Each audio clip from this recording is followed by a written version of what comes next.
Bom dia a todos, bom dia a todos que estão nos assistindo, né?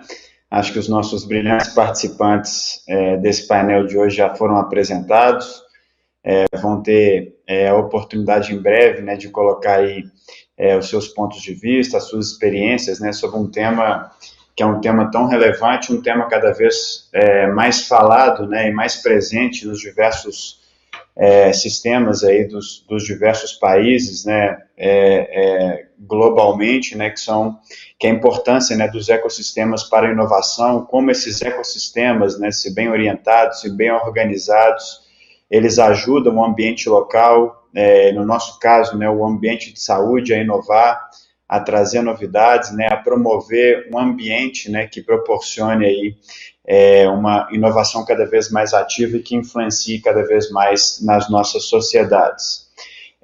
Eu vou passar a palavra, né, para o Dr. Fernando Matos, né, para poder fazer a sua introdução, começando aí pela experiência brasileira, mas antes disso eu gostaria de agradecer ao Rodrigo e ao José Vilar pelo convite, né, de chamar aí a Rede Mater Dei, através da minha pessoa, para poder moderar esse painel com palestrantes tão relevantes aí que vão poder nos ajudar bastante com as suas reflexões.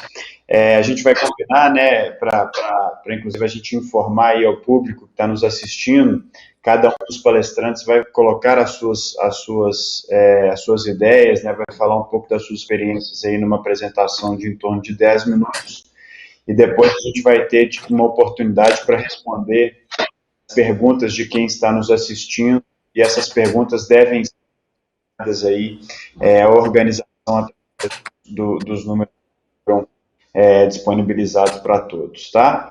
Vai ser um prazer, eu fico aqui na moderação, fico aqui com o privilégio de assistir, né, aos nossos palestrantes tão de perto, e depois a gente vai colocar perguntas assim que ela... Fernando, com a palavra. Bom dia a todos. Em primeiro lugar, eu queria agradecer aos organizadores, especialmente ao Josiero Rodrigo e ao Zé Henrique, que está mediando o painel.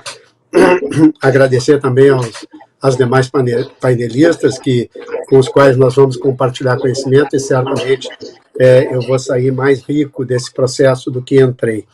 E dizer que essa é uma oportunidade grande de aprendizado e compartilhamento com a área da saúde, a área que eu tenho maior apreço e admiração, especialmente pelo trabalho que está sendo feito agora durante a pandemia e pelos extraordinários avanços feitos no último ciclo com o desenvolvimento da vacina e o tratamento para os enfermos de Covid. Em primeiro lugar, uma breve explicação do que é o Gabinete de Inovação. O Gabinete de Inovação tem status de secretaria, e ele é um espaço de pensar e articular o futuro, especialmente com as novas tecnologias de transformação digital, os novos desafios de uma sociedade que é muito dinâmica, e a necessidade de um fortalecimento muito grande dos ecossistemas de inovação que já existem. Eu vou dar alguns exemplos rápidos do que a gente tem feito.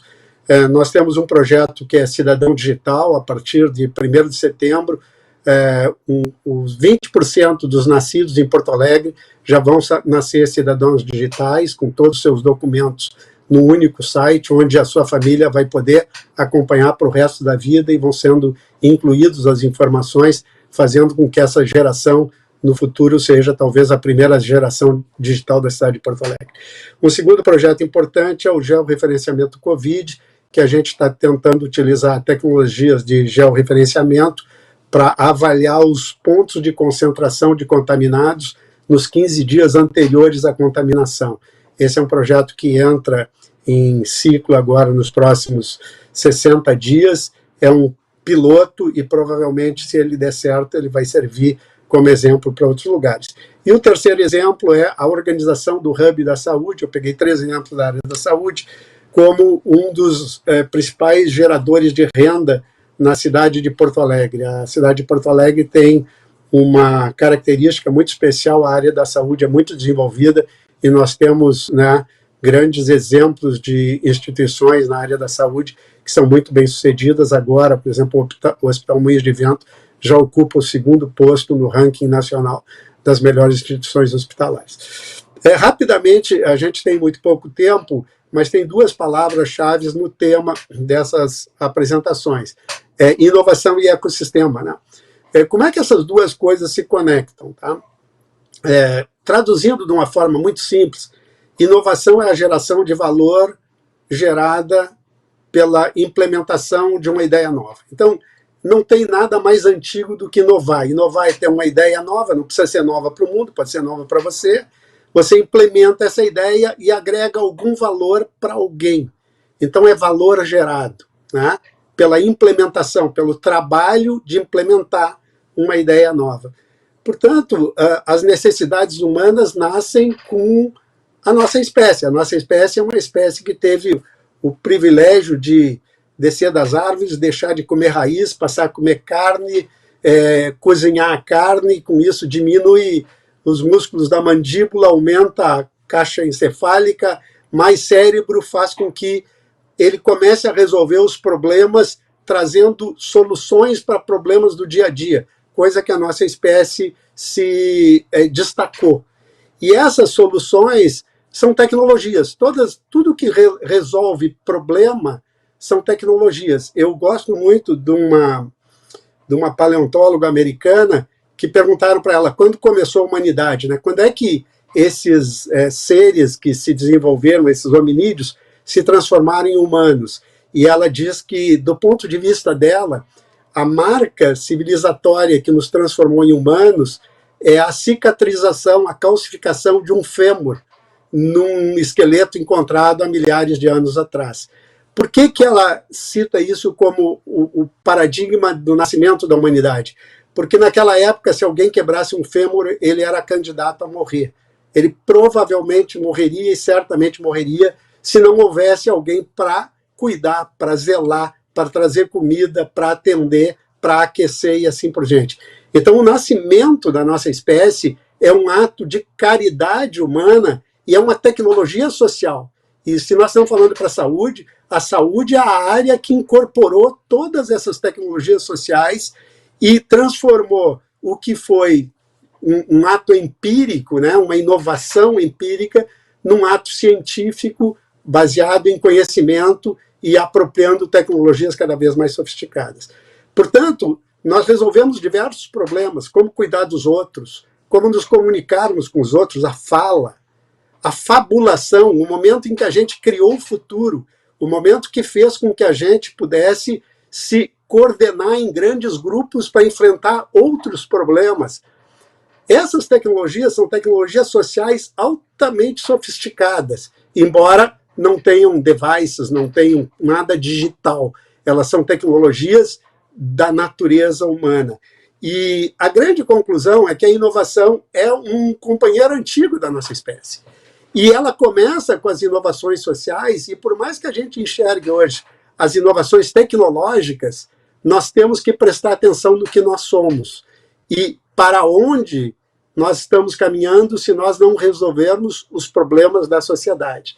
Qual a diferença desses tempos primordiais para os tempos de hoje? A grande diferença é que nós continuamos inovando, só que as inovações chegam muito rápido do conceito para a tecnologia e da tecnologia para o uso.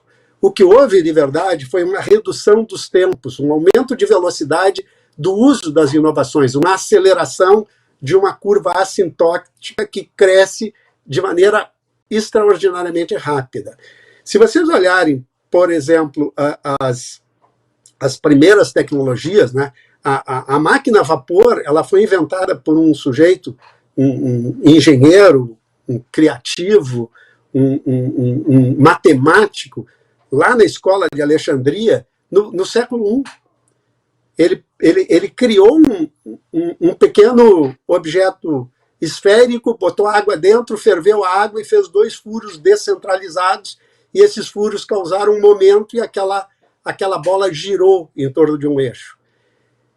A máquina a vapor, que foi criada no século I, só veio a ser desenvolvida em 1698, ou seja, 1.600 anos depois. E só foi aplicada de forma de grande transformação em 1772. Então, esse processo de pegar um conceito, desenvolver o conceito e transformar em valor, é um processo muito complexo. Se vocês pegarem a invenção das ondas de rádio de 1888, a primeira rádio que transmitiu sinal para ser escutado é de 32 anos depois, de 1920. Portanto, o que está acontecendo é que essas inovações elas estão sendo comprimidas no tempo e o desenvolvimento científico e a utilização do resultado do conhecimento científico é tremendamente rápida e isso faz com que haja grandes transformações sociais. Portanto, inovação é antiga e ecossistema é antigo. Nós vivemos em ecossistemas desde o início da humanidade. Qual é a diferença nos ecossistemas? A diferença nos ecossistemas é que esses ecossistemas de agora são ecossistemas da sociedade do conhecimento. E a sociedade do conhecimento tem essa característica de acumular conhecimento e desenvolver soluções para problemas novos em escalas muito maiores. E essa forma de desenvolver conhecimento, se vocês olharem na área da saúde, aconteceu um milagre, um pequeno milagre da sociedade do conhecimento, quando a gente desenvolve cerca de 10 vacinas num período de 1 ano, né, e já tem várias delas sendo aplicadas. Isso é um pequeno milagre da sociedade do conhecimento. Por quê? Porque houve uma grande mobilização mundial de toda uma área com um objetivo só. Qual é o fator crítico que faz com que isso seja possível? O fator crítico que faz que isso seja possível é a articulação de 4 agentes, que são agentes determinantes do ecossistema do conhecimento, que são os governos, as empresas, as universidades e a sociedade. Essas 4 pás de uma hélice, que é a hélice tripla, a hélice quádrupla, a hélice quíntupla, que cada vez vai ganhando uma pá a mais, né? Agora entra a questão da sustentabilidade, mas essas hélices giram um motor de sociedade que faz com que as transformações sociais sejam muito mais impactantes. E o fenômeno novo que surge dentro desse ambiente de sociedade do conhecimento é a tecnologia digital. Quando a gente fala em tecnologia digital, nós estamos falando de tudo aquilo que se desenvolve a partir das primeiras máquinas de calcular, os primeiros computadores, as primeiras máquinas de processamento de dados. Essas máquinas chegaram a um nível de sofisticação e a uma capacidade de armazenamento, transmissão e processamento que beira a insanidade. E com a chegada do computador quântico, do 5G e de uma série de outras tecnologias associadas às tecnologias digitais, nós vamos assistir uma mudança de era. Nós vamos assistir uma tremenda transformação na sociedade com altos impactos para a qualidade de vida e o modo de vida das pessoas. A pergunta é o que nós vamos fazer com isso e como nós vamos fazer. Por que a tecnologia digital é tão importante? Por que eu estou separando ela aqui para a gente falar um pouquinho? Quando você digitaliza um conhecimento, você desmaterializa esse conhecimento, ou seja, você tira do substrato físico um livro e ele passa a ser bit e não mais papel e tinta. E ao se transformar em bit, ele pode ser movimentado muito rápido, armazenado muito barato. Portanto, você desmaterializa e você desmonetiza.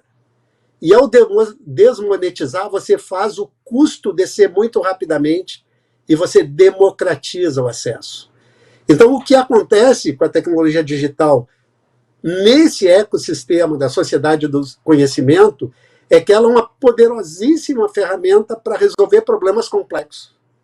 Ela é uma poderosíssima ferramenta para resolver problemas exponenciais. E a gente tem que construir as condições para que essas 4 pás dentro desses ecossistemas se fortaleçam e que o poder público, o Estado, que nos representa direcione os resultados dessa tecnologia cada vez mais para que a sua pervasividade, ou seja, ela é uma tecnologia pervasiva, portanto, eu posso fazer educação em larga escala. Eu não preciso mais colocar cada criança numa cadeirinha dentro de uma sala de aula com 30 cadeiras. Eu posso educar com muito mais velocidade usando tecnologias de informação. Eu posso melhorar o conhecimento das pessoas. Agora, na pandemia, mostrou como questões de higiene básica, né, e simples podem acelerar,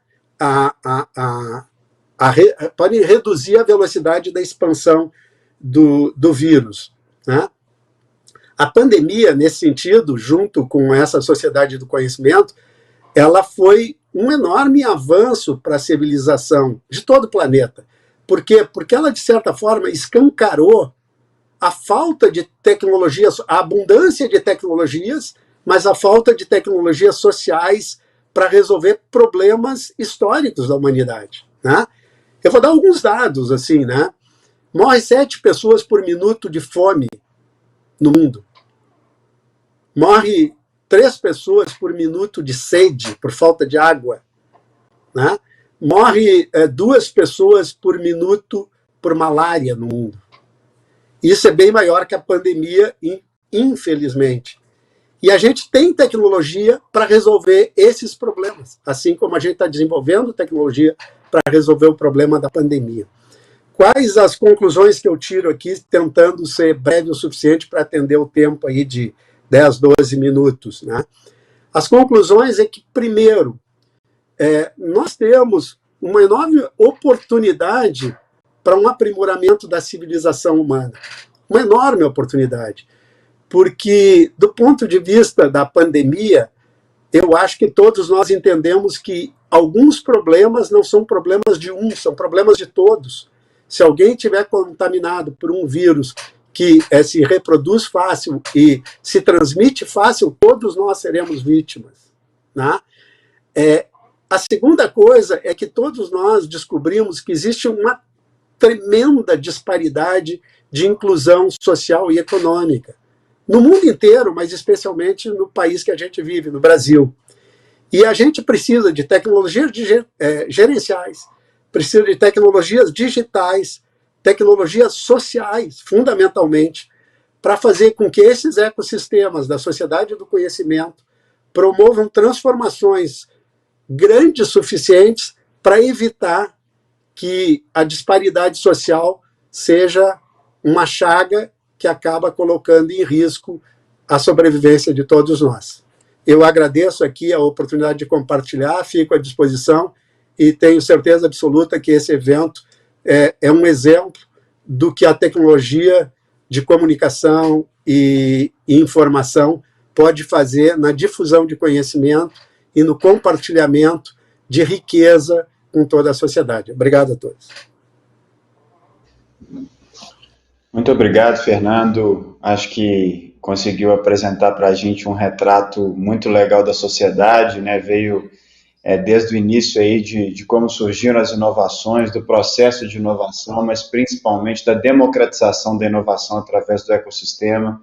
Certamente nós vamos poder explorar cada um desses pontos em perguntas que vão ser nos enviadas aí por quem está vendo, né, ou quem está conseguindo acompanhar essa discussão aí remotamente, né? Mas para prosseguir na nossa discussão e começar a enxergar um pouco da visão, né, internacional sobre o assunto, eu queria chamar a Lena Rogovin. Espero ter falado corretamente o seu sobrenome e o nome, viu, Lena? Você me desculpa aí se não tiver conseguido, mas que é Senior Digital Health and Life Science Analyst em Startup na National Center. É um privilégio poder participar e moderar uma discussão com a sua participação. Então, deixo aberta a palavra aí para a sua exposição nos 10, 12 minutos. Obrigado, Lena.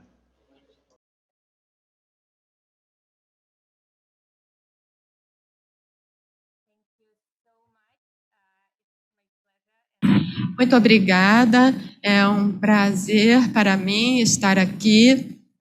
Obrigada pelo convite. Um pouquinho sobre a Startup Nation Central. Nós somos uma ONG independente que tem uma única meta, que é de conectar a inovação com empresas internacionais, governos e outras organizações não governamentais.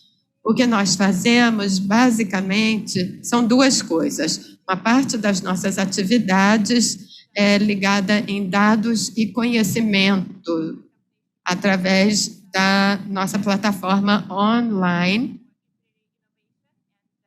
que explica o que é a inovação e que contém informações sobre o que está acontecendo neste ecossistema.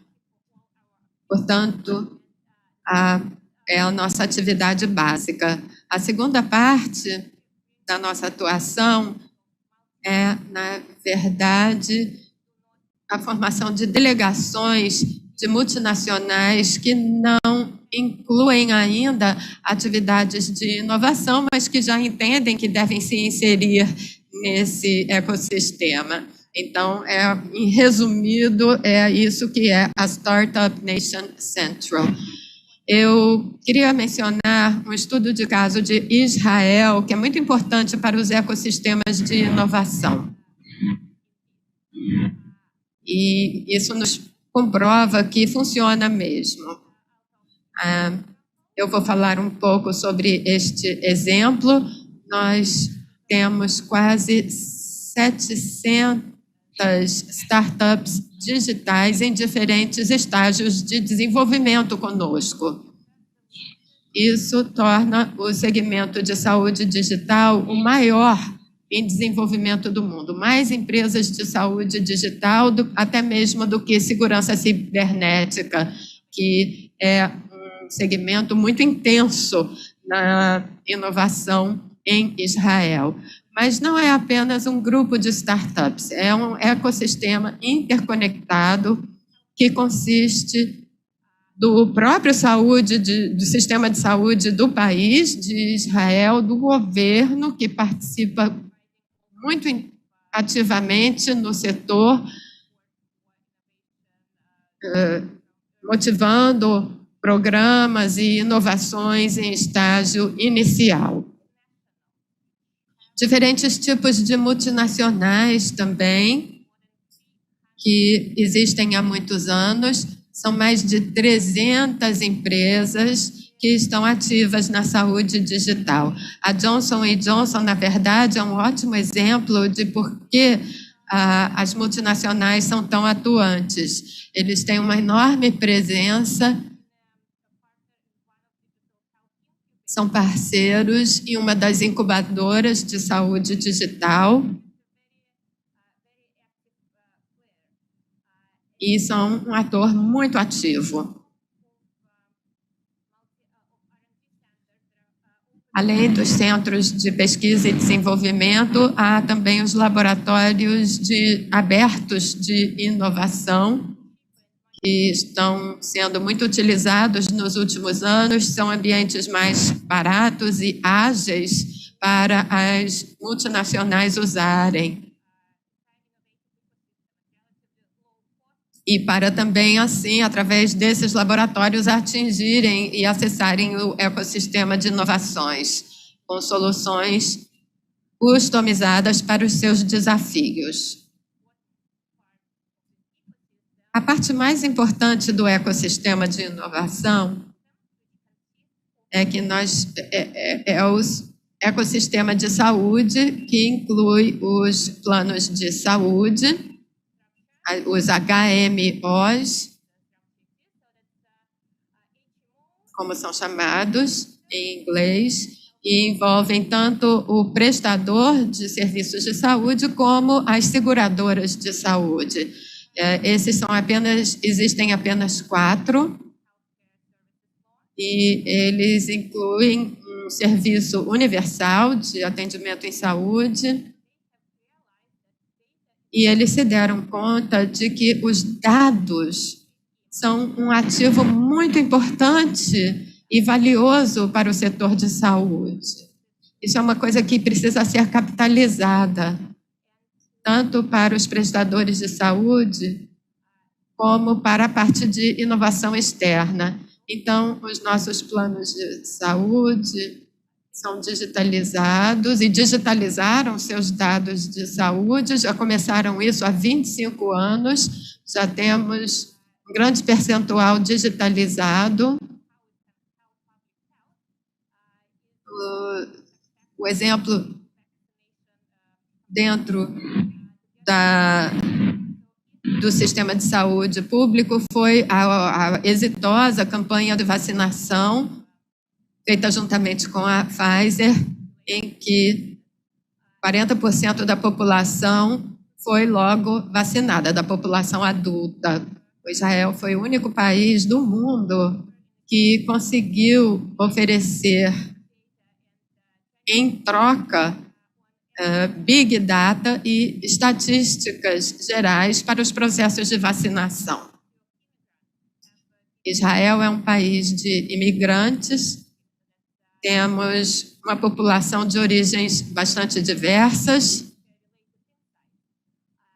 então nos deu uma boa perspectiva da saúde, e é a mesma razão pela qual o país está mais avançado e tem também muitas empresas importantes e grandes de saúde baseadas lá, devido ao acesso a dados. Contam com uma tecnologia muito potente. Então, isso ocorre justamente por causa do altíssimo nível de conhecimento e as tecnologias avançadas, que incluem inteligência artificial e outras tecnologias avançadas que são usadas no setor de saúde cada vez mais.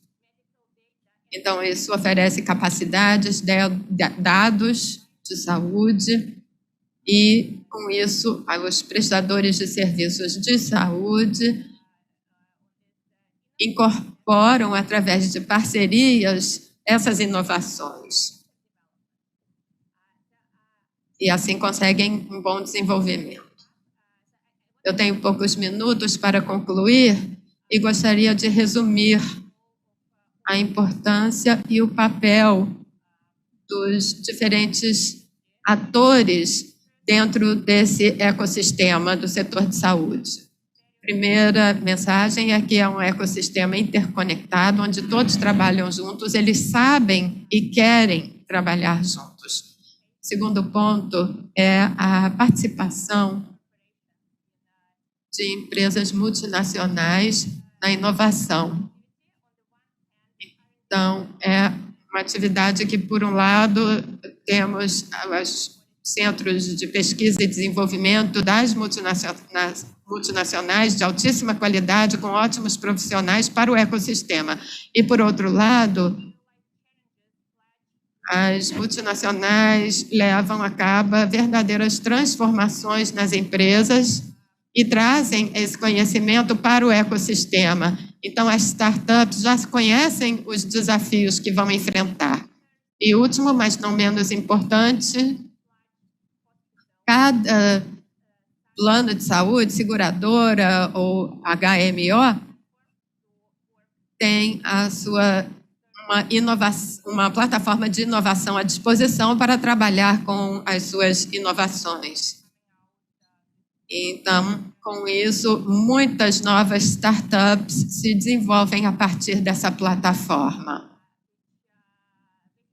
e que se transformam logo em empresas já avançadas e que fazem uma parte integrante do fluxo de trabalho das diferentes empresas e instituições de saúde. No início da Covid, várias startups surgiram e que passaram a fazer parte do fluxo de trabalho. Então, é isso que eu tinha a apresentar. Muito obrigada pela atenção. Estarei disposta aqui a responder perguntas. Muito obrigado, Lena. Realmente o tempo é curto, né, para a gente poder escutar todas as experiências, né, principalmente de um ecossistema tão poderoso como o ecossistema de Israel, é exemplo aí para outros ecossistemas inclusive nessa importante ferramenta de awareness que vocês fazem através dessas pessoas ou dessas empresas, né, que vão a Israel para poder conhecer um pouco de como é que a inovação se dá. E é um exemplo para o mundo, né, o que a gente está vendo agora, né, de como é que um país que se movimentou através de alta tecnologia, de dados, né, de coordenação entre os diversos entes da cadeia de saúde, como é que ele tem se saído muito mais forte, né, depois desse momento aí que a gente tem vivido da pandemia, é um exemplo para nós todos. Então, parabéns pelo trabalho que vocês fazem, obrigado aí pela apresentação, né. E por último, né, mas nem um pouco menos importante, né, a gente tem a participação aí da Sharon, né, a Sharon que é a head da J&J, né, do J-Labs da J&J, a Johnson, que é, sem dúvida nenhuma, uma das referências aí da área da saúde, uma das empresas do nosso setor que tem mais se desenvolvido, que tem mais inovado, que tem mais contribuído, né, para as inovações, tem mais contribuído aí para as novidades na área da saúde, nas diversas frentes que a Johnson tem. Então, de novo também, Sharon, é um prazer, né, poder escutar você e tenho certeza que vamos poder explorar alguns dos outros pontos, né, principalmente como é que a J&J tem endereçado essas questões relacionadas à inovação e os ecossistemas. Então, palavra aberta, Sharon. Obrigado pela participação.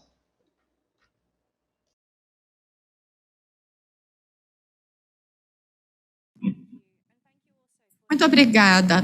Obrigada também pelo convite para nos reunir aqui hoje. Eu estou aqui no meio da noite, vocês estão no meio da manhã para conversarmos sobre os ecossistemas de inovação. Alguns pontos mencionados por Fernando e Lena, eu também vou mencionar e farei o melhor para ligar os pontos entre si. No Laboratório de Inovação da JJ, estamos criando uma rede global para ajudar o mundo a resolver os maiores desafios em saúde. A inovação acontece em todo o mundo, mas como podemos aproveitá-la, concentrá-la e guiá-la para trazer benefícios para os pacientes? E também como trazer os acadêmicos para que possam trazer as suas inovações, tecnologias e produtos. A Johnson & Johnson Innovation foi criada para trazer isso baseado em 4 pilares. O J-Labs e instalações de incubação, que eu dirijo em Xangai, oferecem aos inovadores iniciais toda a infraestrutura mais avançada e acesso a conhecimento de especialistas em toda a família de empresas Johnson & Johnson, ligado a ciência, pesquisa e desenvolvimento e inovação, acelerando e criando colaborações com inovadores de todo o mundo. O JJDC, que é o nosso braço estratégico de capital de risco e investimentos de longo prazo, e também as nossas equipes de desenvolvimento comercial, que oferecem suporte e gestão a diferentes alianças. As nossas parcerias e presença nos principais pontos científicos do mundo, com 14 J-Labs e 4 centros de inovação.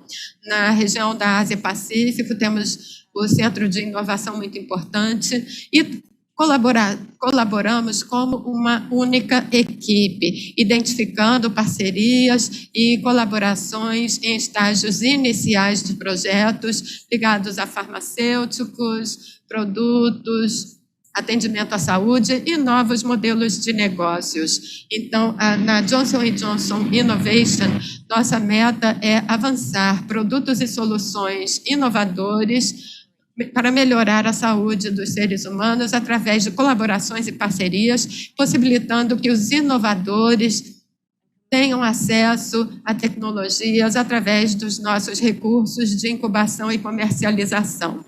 A nossa escala, como uma das maiores empresas do mundo, com um escopo que cobre tantas áreas dentro das ciências da vida e da saúde, tratando dos desafios e oferecendo perspectivas múltiplas. Agora, com relação aos J Labs, nossas incubadoras, o que é que nós oferecemos? A J Labs, na verdade, começou também como uma experiência, uma nova abordagem, não apenas para a nossa empresa, mas para todo o segmento e a indústria de atendimento em saúde. Nós saímos, então, para motivar inovação e trazer soluções potenciais, dando às startups acesso aos mesmos recursos que elas teriam normalmente trabalhando para uma grande empresa.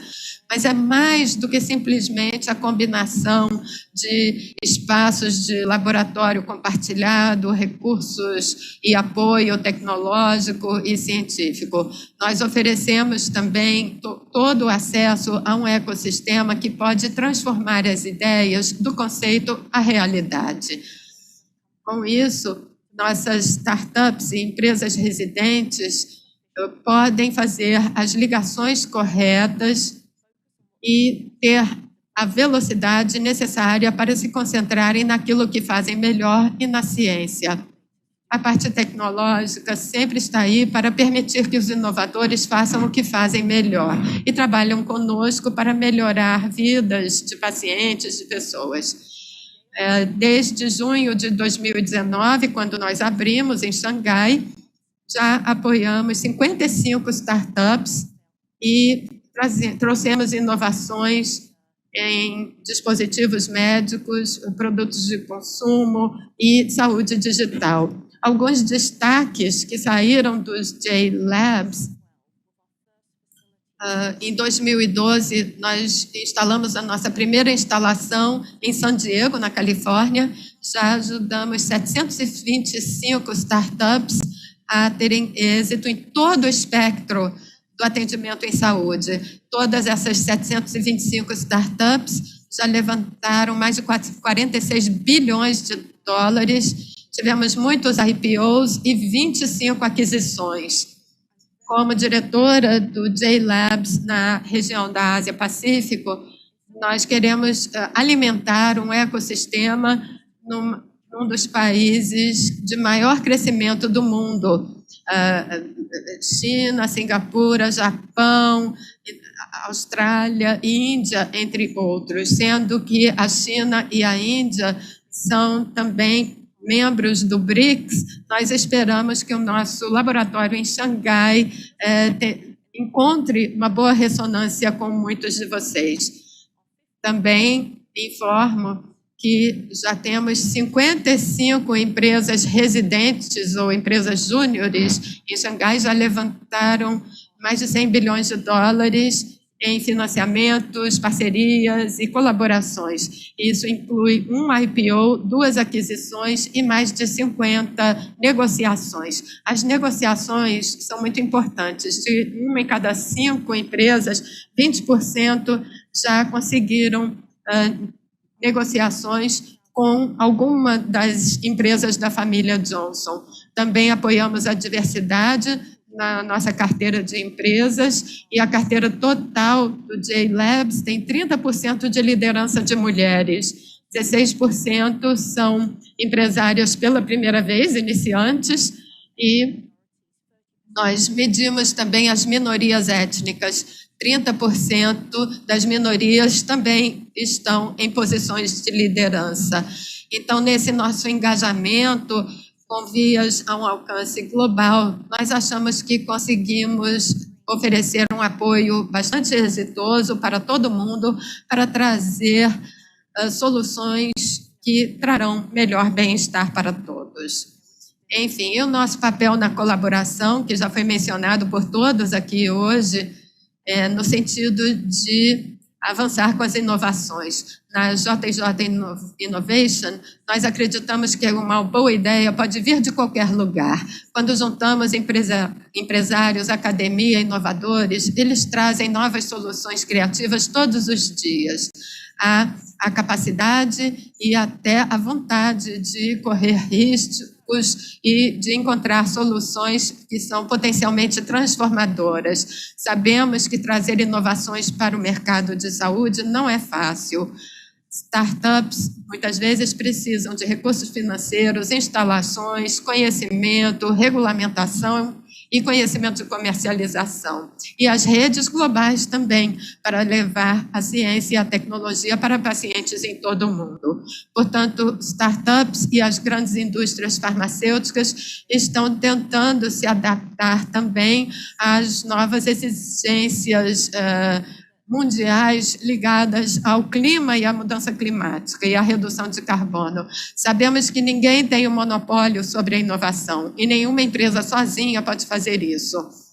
E, como última palestrante de hoje, eu digo que todos nós precisamos de parceiros. A indústria precisa de inovação, pequenas equipes ágeis, e as startups precisam da infraestrutura, do capital e do conhecimento para a comercialização. E a pandemia só veio a reforçar esta interdependência.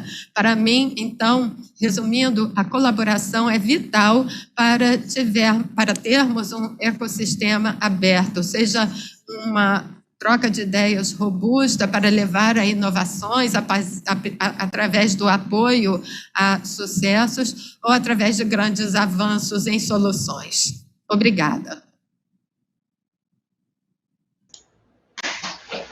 Muito bom, Cheryl. Muito obrigado aí por compartilhar um pouco da experiência da Johnson com a gente, né? Acho que o sucesso aí do J-Labs, né, é refletido através dos números, né, que você mesmo nos passou, né, os números de negócios feitos, os números de empresas que se estabeleceram, que conseguiram romper a barreira, aí, inclusive, né, de startup para empresas estabelecidas com um sucesso tão grande no mercado. Como você foi a última a palestrar, eu vou começar por você, para poder não perder, inclusive, um pensamento aí que você trouxe na sua fala, em relação às perguntas. Eu tenho uma pergunta aqui, que está guardada, né, que eu acho que vai poder nos ajudar bastante quando a gente fala de ecossistemas em inovação. Tudo que a gente conversa, né, com empreendedores, né, com aqueles que estão começando aí no ambiente de startups, né, que estão com alguma ideia, né, que estão com tentando inovar, né, uma das principais barreiras que aparecem aí na cabeça desse empreendedor, né, dessa pessoa que está à frente de uma startup, é o campo de prática, né, ou ela ter a possibilidade de colocar a ideia dela em prática, testar a ideia, né, e efetivamente conseguir provar que aquela sua ideia, que aquela sua empresa, que aquela sua startup pode trazer um valor para alguma organização específica. Parece que vocês conseguiram um modelo, né, no J-Labs, né, na parceria aí com as frentes, né, com os braços da Johnson & Johnson, que funciona muito bem. Qual é a dica, né, qual é a boa prática que você pode compartilhar com a gente em termos desse relacionamento entre as startups e o campo de prática aí para essas startups colocarem seus business para rodar?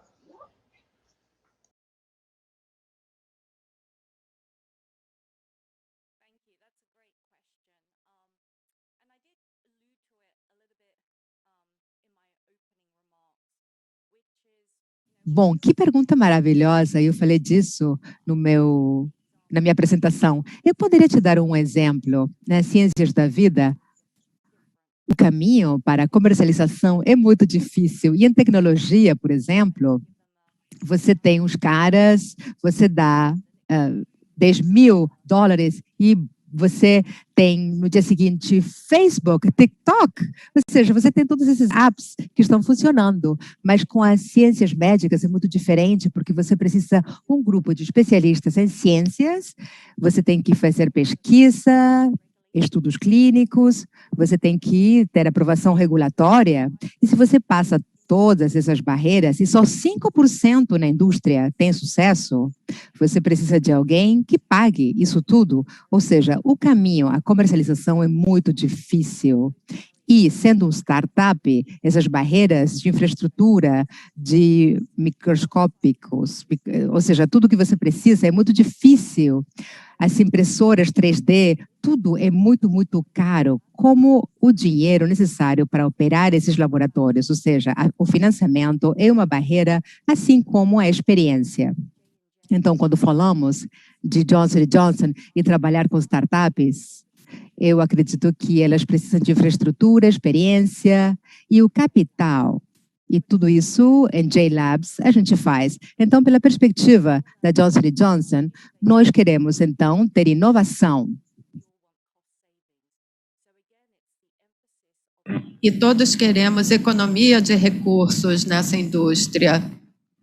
E as startups precisam umas das outras. Com relação à probabilidade de sucesso, a infraestrutura, oferecer apoio operacional, mentoria nos J-Labs, em termos de destaques e alguns números, nós temos sim um processo de seleção e critérios específicos para aqueles que querem trabalhar conosco. Quando vemos os candidatos a entrarem nas nossas incubadoras, o processo é multinacional e ocorre durante todo o ano, porque é claro que a inovação pode vir de qualquer um a qualquer momento. Nos nossos critérios, nós com certeza consideramos se a empresa está fazendo a ciência transformacional, se estão desenvolvendo, descobrindo ou entregando inovações que trarão boa qualidade de vida para as pessoas que necessitam. Então, são resultados de diferentes abordagens que são únicas. Em segundo lugar, procuramos empresas que tratam de alguma necessidade de atendimento em saúde que seja premente no mundo, em qualquer lugar do mundo. Então, quando nós trazemos empresas para as nossas incubadoras, nós consideramos esses dois pontos. E, em terceiro, também, a força da equipe gestora, porque essa equipe é crítica para o sucesso de qualquer startup. Então, sempre buscamos analisar isso. E, finalmente, o alinhamento estratégico entre a startup, a empresa residente e a família de empresas Johnson & Johnson. Porque, novamente, a mentoria com o mesmo objetivo é a chave para o sucesso. Então, quando trabalhamos juntos, nós oferecemos aos inovadores acesso a redes, recursos, conhecimento, para que, assim, possam pegar a sua grande ideia e transformá-la no grande avanço do amanhã. Obrigada. Muito bom. Muito obrigado, Helena. Não é à toa que vocês têm tido tanto sucesso assim com esse ecossistema de inovação da J&J, né? Eu tenho uma pergunta agora. That's why you're so successful with this innovation. Tem uma pergunta agora feita aqui pelo José Vilar, que eu gostaria de direcioná-la à Helena. Helena, um dos principais desafios que a gente viveu nesse momento de pandemia, a gente vive nesse momento de pandemia, né? É a capacitação das pessoas, o desenvolvimento de pessoas, né? Muitas vezes a gente teve que trocar as asas do avião com o avião voando, né? Isso foi um desafio grande aqui para a gente no nosso setor. Tivemos, né, que nos reinventarmos em termos de educação. O que vocês estão vendo, né, e qual é o papel da inovação e dos ecossistemas de inovação para a capacitação de pessoas, para o desenvolvimento de pessoas, ajudar, né, essas organizações a terem pessoas, né, cada vez mais desenvolvidas, né, e promover a educação, seja através desses ecossistemas, seja apoiando as organizações nas suas necessidades. Como é que você tem visto isso acontecer aí no ecossistema de Israel?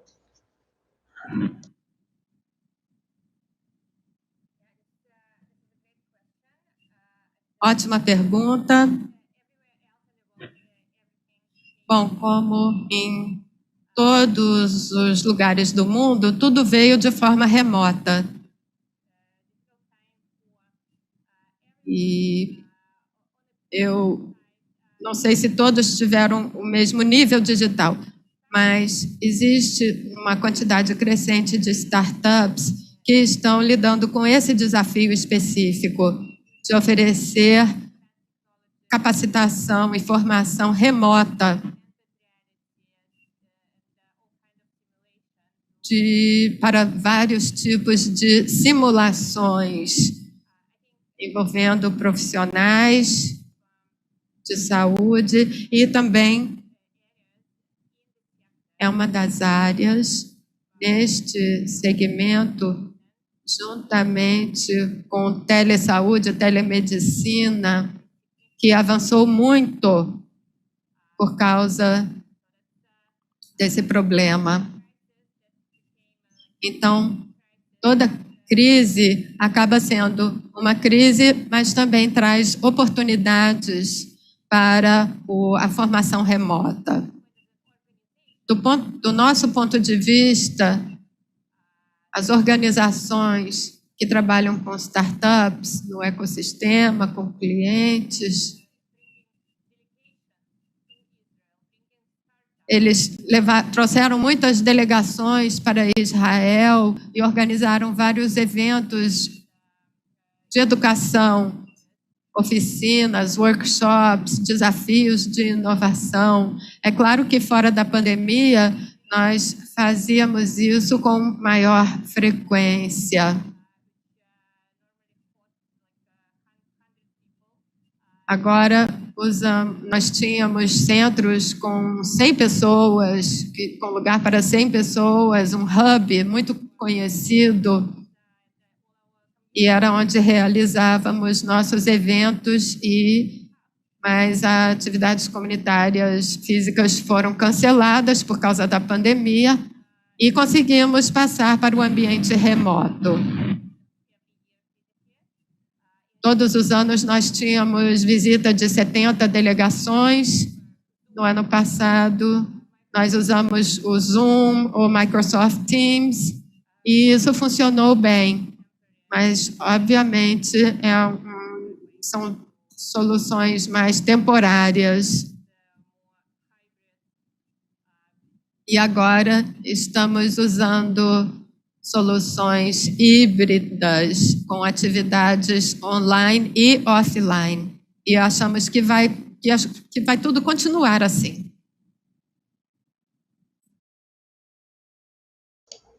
Muito bem. É o que a gente tem visto aqui também, né?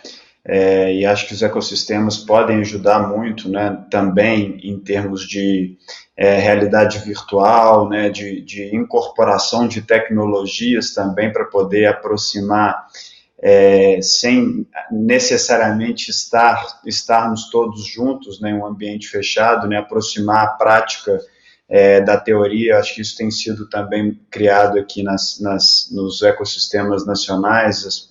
Tem alguns bons centros tentando desenvolver essas práticas. É muito legal escutar isso de vocês também. Fernando, tem uma pergunta para você aqui do Rafael da Silva Muniz, né? Primeiro ele começa dizendo que hoje a inovação é uma questão de sobrevivência, e ele pergunta, né, como desenvolver um ecossistema e uma cultura de inovação em um país em desenvolvimento como o Brasil, né? E eu adiciono a isso, né, até pegando um tema da sua fala, né, como fazer com que a inovação democratize cada vez mais as possibilidades, como fazer com que a inovação e os ecossistemas tragam mais oportunidades, né, para um país que tem tantos desafios como o nosso. Muito bom. A pergunta é muito boa e a observação é que inovação sempre foi um fator de sobrevivência, né? Aqueles que não inovaram ficaram, né?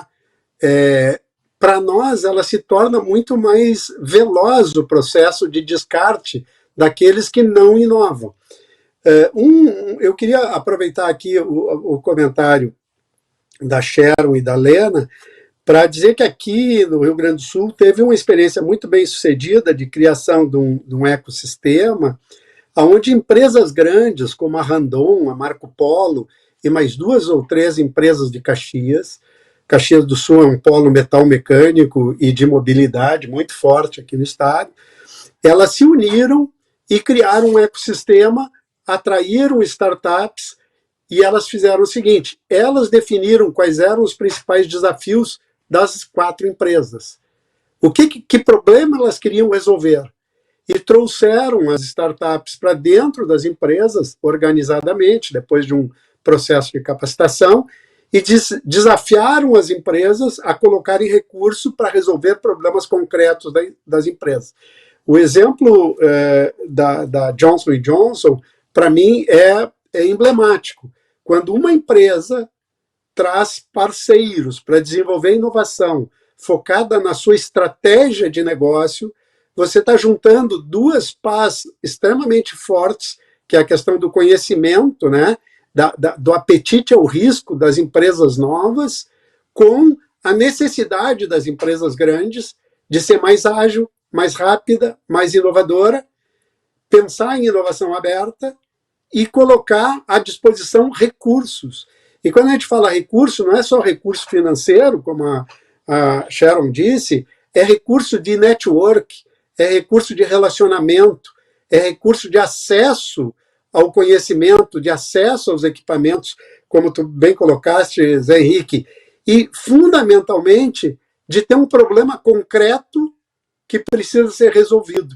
Então, há um processo aqui de amadurecimento do ecossistema de inovação, quando as empresas que já estão estabelecidas e que têm as suas estruturas já, digamos assim, um tanto quanto cristalizadas, abrem mão desse processo para chamar parceiros mais jovens, para chamar startups mais ágeis e que têm apetite ao risco, têm tolerância ao erro e precisam de uma parceria mais madura. Esses exemplos de ecossistema são exemplos muito bem-sucedidos em todo o mundo. O caso de Israel, o caso da Johnson & Johnson, consagram isso. Eu só queria fazer uma observação, é que além das empresas grandes, além das startups, existe um fenômeno que é o ambiente eles estão envolvidos, o ambiente jurídico institucional.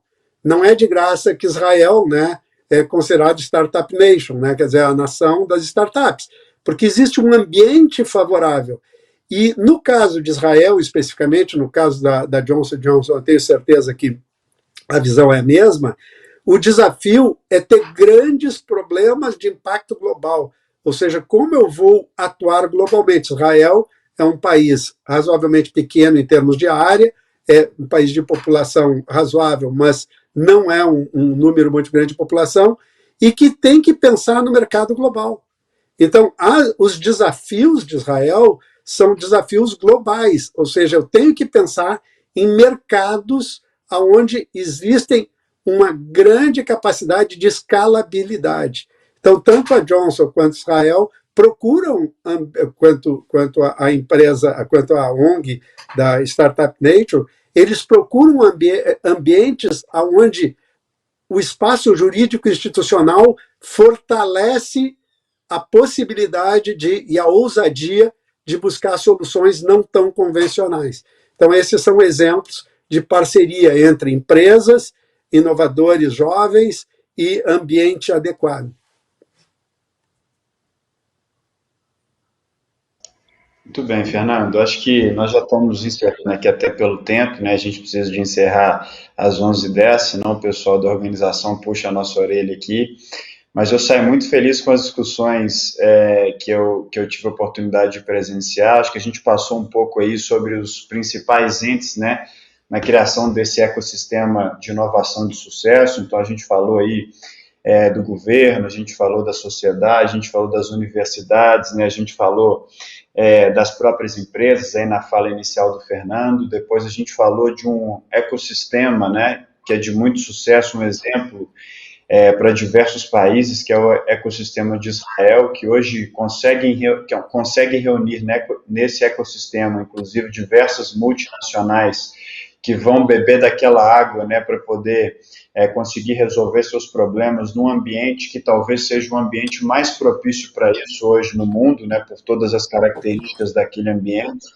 Depois fomos num caso prático de um ecossistema criado, né, por uma instituição privada, que hoje, de forma muito coordenada, consegue entregar para as diversas startups também um ambiente, né, para poder conseguir testarem as suas ideias, fazer negócios em conjunto, né, conseguirem criar, sair das ideias e ir para o prático através de um ambiente também que foi muito bem criado para poder propiciar a inovação ativa. Então, saio muito feliz, acho que a gente tem muitos insights, né, para poder trabalhar os ecossistemas. Quem acompanhou essa discussão, acho que tanto as empresas, né, quanto as entidades que podem se posicionar enquanto ecossistemas, acho que a gente tem um material muito rico aí para poder promover isso no nosso país. Muito obrigado a todos pela participação, de novo, muito obrigado pela organização, parabéns, Rodrigo, parabéns, Josier. A instituição de vocês, né, cumpre um importante papel no nosso setor e, sem dúvida nenhuma, falar em inovação em saúde é falar do futuro da saúde no nosso país. Muito obrigado, um abraço a todos, uma boa semana.